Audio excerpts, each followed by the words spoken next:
How to find someone on Roblox without the username. For this, go ahead and open up a browser and in the search bar, search for Roblox. And make sure that you are logged into your Roblox account. So right here, you cannot directly go ahead and find someone on Roblox without the username. However, I will teach you a simple hack.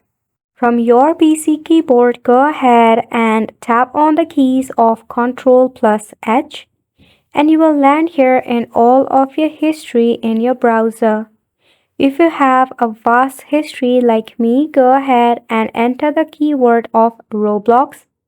Search for the username of the person you last searched for it. If you tap on it, you will land here in the user's profile.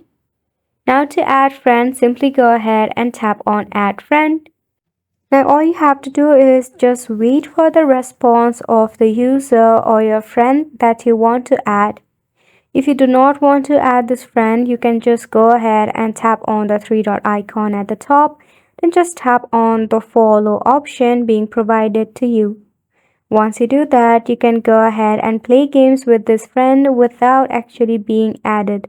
Isn't it simple? So make sure to go ahead and give it a try, and thank you so much for tuning in.